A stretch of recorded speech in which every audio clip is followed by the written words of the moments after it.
सर्वेभ्य नमो नमः। MMB learning के संस्कृत परिवार में मैं महेश मास्टर बसी आपका हार्दिक अभिनंदन करता हूँ। आज हम पढ़ने वाले हैं एनसीईआरटी कक्षा 9 मणि का भाग 1 का षष्ठ पाठ है तत्त्वमसि, जिसमें दूसरे भाग में हम देखेंगे अभ्यास प्रश्नों को। चलते हैं अभ्यास प्रश्नों की ओर। ये देखिए, मैं आपके लिए उत्तर लिख के लेके आया हूं ताकि समय ज्यादा ना लगे और ज्यादा लंबा वीडियो ना हो। श्वेत केतु कस्य पुत्र है आसीत? श्वेत केतु किसका पुत्र था? श्वेत केतु किसका पुत्र था? तो श्वेत केतु आरुणी का पुत्र था। इसमें षष्ठी विभक्ति है एक वचन, इसमें भी षष्ठी विभक्ति का एक वचन आ जाएगा। आरुणे है पुत्र आसीत। ये कहाँ है, ये देख लेते हैं हम। ये रहा, श्वेत केतु आरुणी का पुत्र था। दूसरा प्रश्न देखते हैं। श्वेत केतु कान उपेत्य वेदान अपठत? श्वेत केतु किसको पा करके, किसके पास जा करके वेदों को पढ़ा? किसके पास? आचार्य के पास। देखिए, इस प्रश्न का उत्तर यहां मिलेगा। आचार्यम उपेत्य, आचार्य को पा करके जब तक 24 वर्ष का हो गया तब तक सभी वेदों को अर्थ सहित पढ़ करके पिता के पास आया, आचार्य को पा करके। अगला प्रश्न देखते हैं।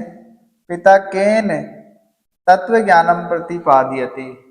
पिता केन, तृतीया का एक वचन, किसके द्वारा तत्व का ज्ञान, तत्व के ज्ञान को प्रतिपादित करता है? तो इसमें आएगा दृष्टांतेन, उदाहरण के द्वारा। ये रहा दृष्टांतेन, उदाहरण के द्वारा तत्व के ज्ञान को प्रतिपादित करता है। केन तृतीया एक वचन है तो दृष्टांत में भी तृतीया का एक वचन ही आएगा। अगला प्रश्न देखते हैं। आरुणि ही श्वेत केतुम किम आनेतुम आदिशत? आरुणि ने श्वेत केतु को क्या लाने के लिए आदेश दिया? क्या लाने के लिए? न्यग्रोथ फलम, बरगद का फल। देखते हैं इसका उत्तर। आहर मतलब लेकर आओ, तुम लेकर आओ। लोट लकार मध्यम पुरुष एक वचन का है। न्यग्रोथ फलम, बरगद का फल लेकर आओ। चलते हैं अगले प्रश्न की ओर। श्वेत केतु न्यग्रोथ फले किम अपश्यत? श्वेत केतु ने बरगद के फल में क्या देखा? क्या देखा? बीजानी। श्वेत केतु ने क्या देखते हो इसमें? इसमें अणु से छोटे इन बीजों को बीजानी। उत्तर आ जाएगा इसका क्या? बीजानी। स्थूलम जगत कस्मात उद्भवति? सारा संसार किससे उत्पन्न होता है? संपूर्ण संसार किससे उत्पन्न होता है? अणिम्न है, अणु से। स्थूल संसार अणु से उत्पन्न होता है। कस्मात किससे? पंचमी का एक वचन, तो इसमें आ जाएगा अणिम्न है, पंचमी का एक वचन।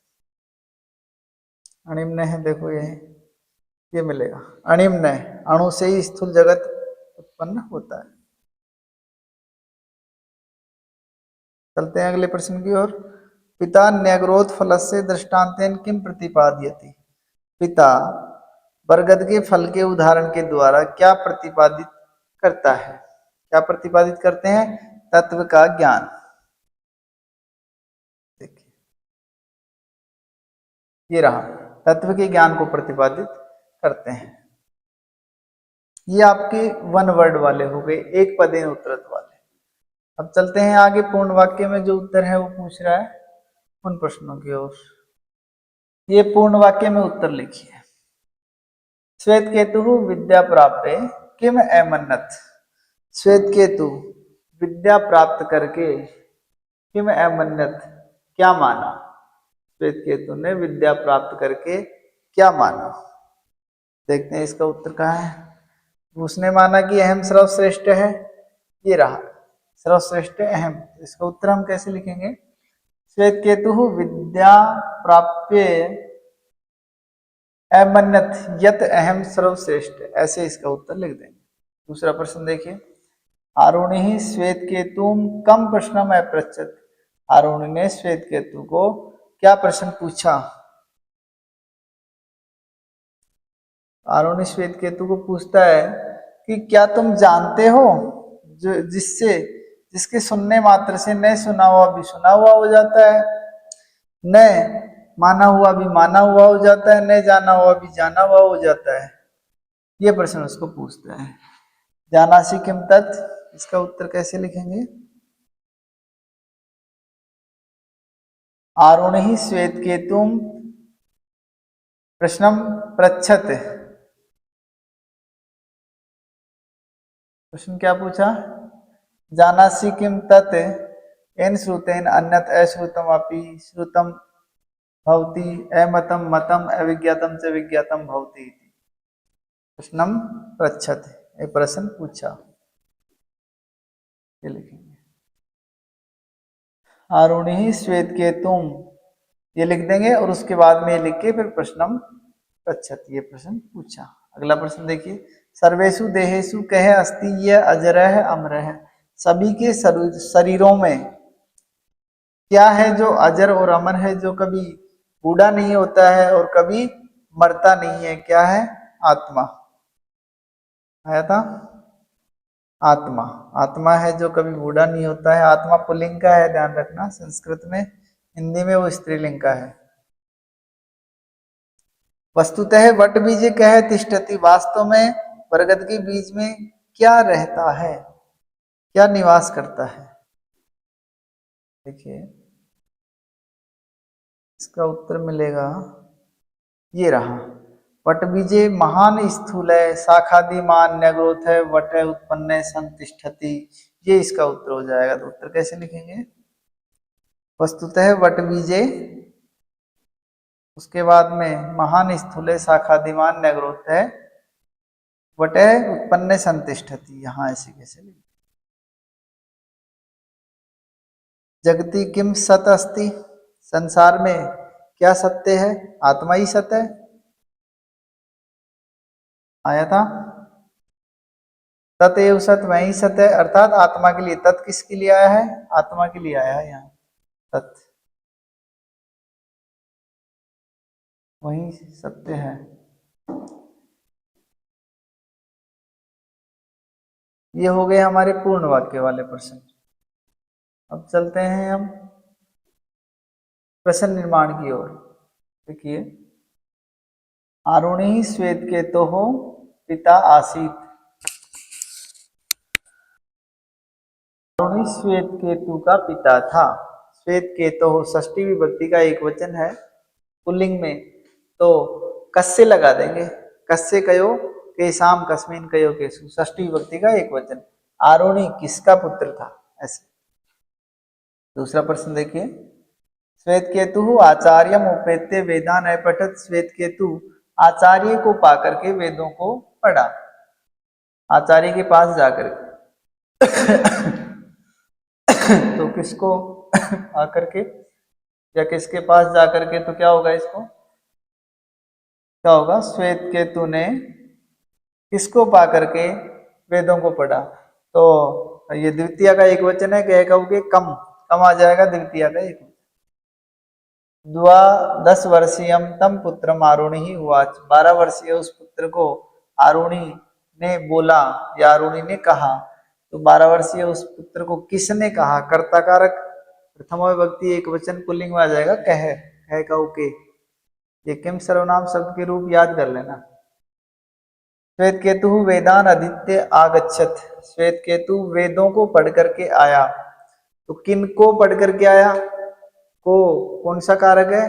कर्म कारक, द्वितीय विभक्ति बहुवचन, कह कहो के कम को कान आ जाएगा इसमें।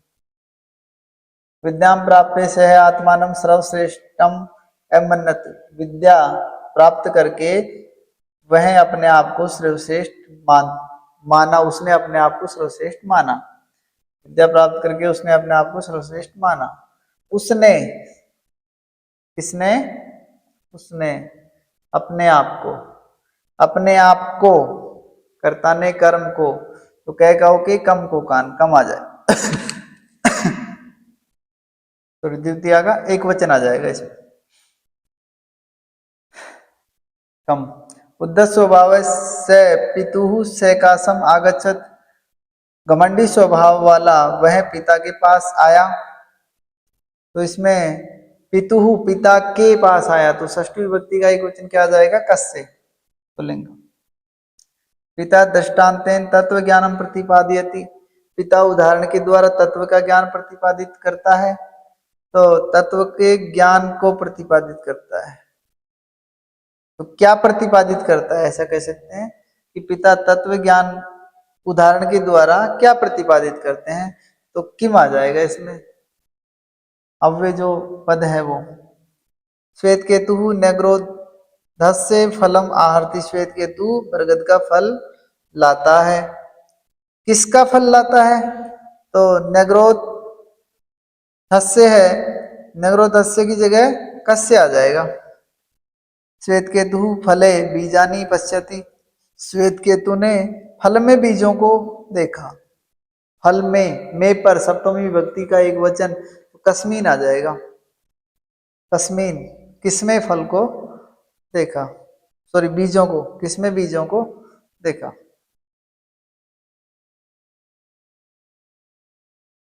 चलते हैं अगले प्रश्न की ओर।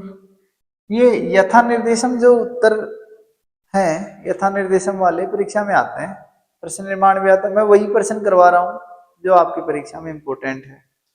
परीक्षा नजदीक है, ध्यान रखना, ध्यान से एक बार देख लेना इनको, बाकी तो क्लास में हम पढ़ते हैं। त्वम कुल अनुरूपम उद्यते असि, तुम कुल के विरुद्ध घमंडी हो गए हो। अत्र असि इति क्रियापद से कर्तृपदम किम, यहाँ असि इस क्रियापद का कर्ता पद क्या है, तो असि कौन सा पुरुष और वचन है, अस धातु है, अस्ति स्ते संति, असि स्ते अस्मि स्वे स्म है, मध्यम पुरुष एक वचन, तो मध्यम पुरुष एक वचन का त्वम एक ही करता है, त्वम। ध्यान रखना, त्वम युवाम यूयम युष्मत् सर्वनाम शब्द मध्यम पुरुष में, और अस्मत् सर्वनाम शब्द अहम आवाम वयम उत्तम पुरुष में। बाकी जितने भी संसार में कर्ता बच गए वो प्रथम पुरुष में आएंगे, ये आपको याद करना है। अणिम्न है स्थूलम जगत उद्भवती, अणु से ही सारा संसार उत्पन्न होता है। इस वाक्य में विशेषण पद क्या है, स्थूल जगत, जगत तो है लेकिन कैसा है, स्थूल है, विशाल है, तो ये विशाल हो जाएगा विशेषण, विशेष्य हो जाएगा जगत। गुरुम प्रति गच्छ अध्ययनार्थम, अध्ययन के लिए गुरु के पास जाओ। अत्र क्रियापदम किम, यहाँ क्रियापद क्या है, गच्छ, लोट लकार मध्यम पुरुष एक वचन की है, तुम अध्ययन के लिए गुरु की ओर जाओ। समीपम इति पदस्य किम क्रियापदम पाठे प्रयुक्तम, समीपम से का सम आया था, मतलब पास, यहां भी आया था प्रश्नों में भी। सूक्ष्मय इति पदस्य विलोम पदम पाठा चित्वा लिखा, सूक्ष्मय, सूक्ष्मय स्थूल है, विशाल सूक्ष्म का विलोम शब्द क्या होगा, स्थूल है। चलते हैं अगले प्रश्न की ओर।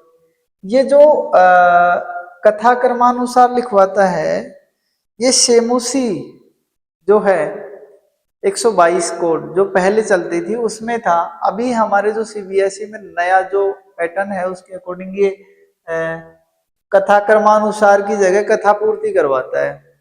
तो ये हम फिर भी एक बार देख लेंगे। पहले नंबर पे आएगा श्वेत केतु गुरु से का साथ वेदान है पठत, श्वेत केतु ने गुरु के पास वेदों को पढ़ा।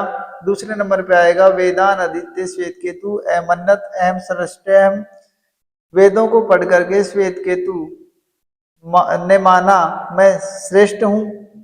तीसरे नंबर पे आएगा आत्मज्ञानेन सर्वम अविज्ञातम ज्ञातम भवति, आत्मज्ञान से सब कुछ न जाना हुआ भी जाना हुआ हो जाता है। चौथे नंबर पे आएगा आरोणी ही श्वेत केतुम आत्मनः विषये उपादिशत, आरुणि ने श्वेत केतु को आत्मा के विषय में उपदेश दिया। पांचवें नंबर पे आ जाएगा आरुणि ही पुत्रम वट बीजस्य अंतः द्रष्टुम कथयत, आरुणि ने पुत्र को बरगद के बीज के अंदर द्रष्टुम देखने के लिए कथियत कहा। छठे नंबर पे आ जाएगा आरुणि ही श्वेत केतु वट फलम आने तुम एकथियत, आरुणि ने श्वेत केतु को बरगद का फल लाने के लिए कहा। और 7वें नंबर पे आ जाएगा वस्तुतः जगती आत्मा एवं सत्य। वास्तव में संसार में आत्मा ही सत्य है। इसको देख लेना, हमारे पैटर्न में नहीं है सीबीएसई के नए सिलेबस के अकॉर्डिंग। अगला प्रश्न देखते हैं। शब्दानाम अर्थ है स मेलनम कृत्वा लिखा। शब्दों के अर्थ के साथ उनका मिलान करके लिखना है। आवाज सही आ रही है?